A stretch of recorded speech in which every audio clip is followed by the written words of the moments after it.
में आसीम है,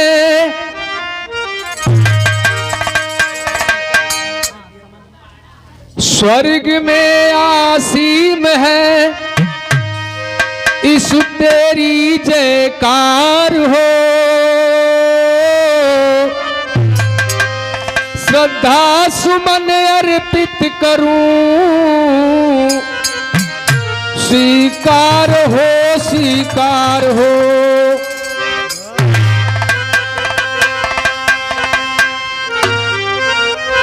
आपकी मर्जी बिना पत्ता भी हिलता नहीं, आपकी कृपा न हो तो फूल भी खिलता नहीं।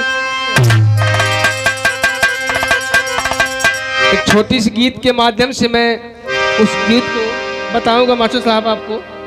बताइए।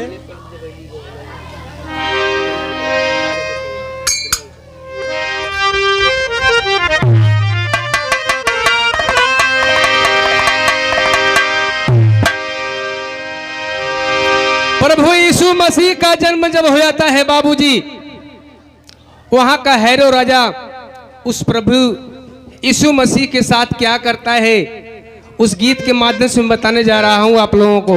कहना है,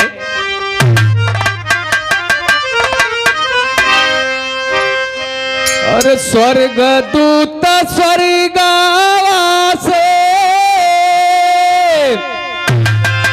कि स्वर्ग दूत स्वर्गवासे काई ले अला नावायर काई ले अला नावायर काई ले अला नावा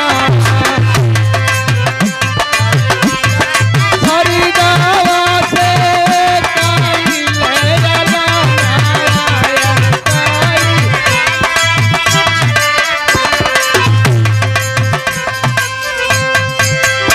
कि स्वर्ग दूत स्वर्गवासे काई ले अला नावायर काई ले अला नावाता लिहल है मसीहायावा तारा ए बिराना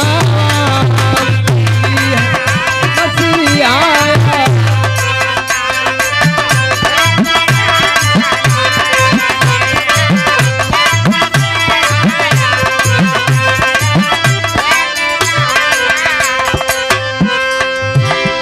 बताओ गई दूसर की लाइन में कितनी सुंदर बात बताओ गई कि एतना बचाना जब सुना ले रजानावा यारे सुना ले रजानावा।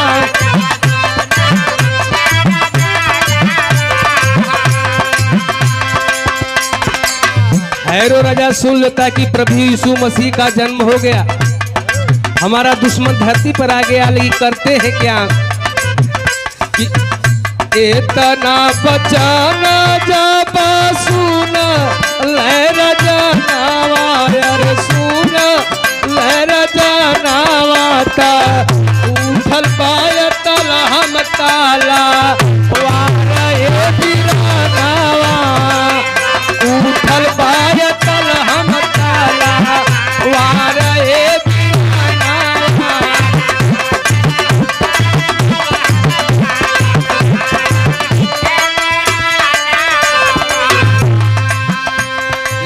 हेरोद राजा क्या करता है उस बालकों के लिए बाबूजी बताओ गई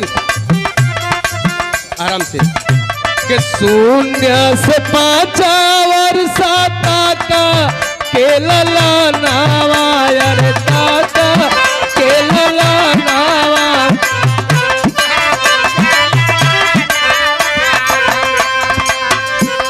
लिहल है कारता नावा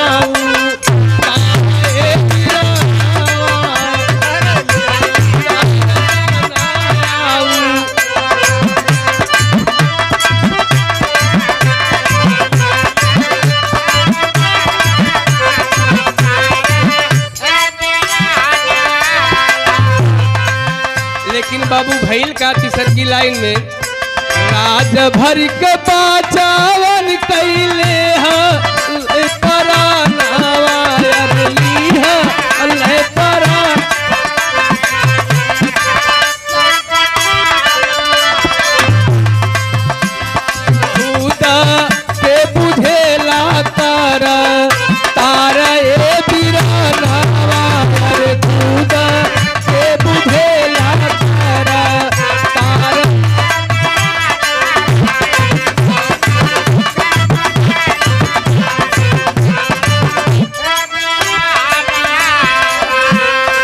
भैल बाबूजी बताओ गल कि सागुना समाइया में सागुना बजानावा, अरे सागुना बजानावा।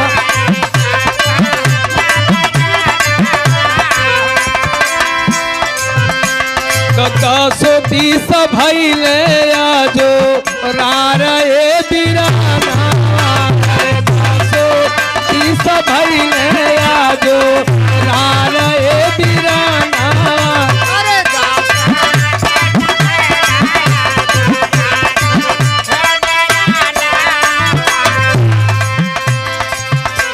लेकिन यूसुफ मरियम माता जी यीशु भगवान को लेकर बाबूजी वहां से कहां जाते हैं बतावल गई। यूसुफ मरियम लेके आपा नारपा नावाय रे आपा नारपा।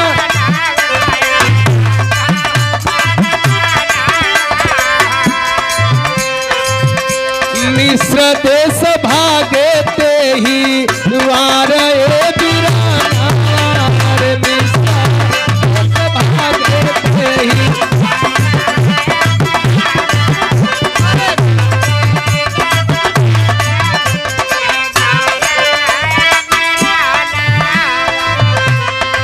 लास्ट लाइन बताओ क्या बताओ गल कि जीव जगत तेरा प्रभु तेरा मोर नावा, अरे तेरा मोर नावा।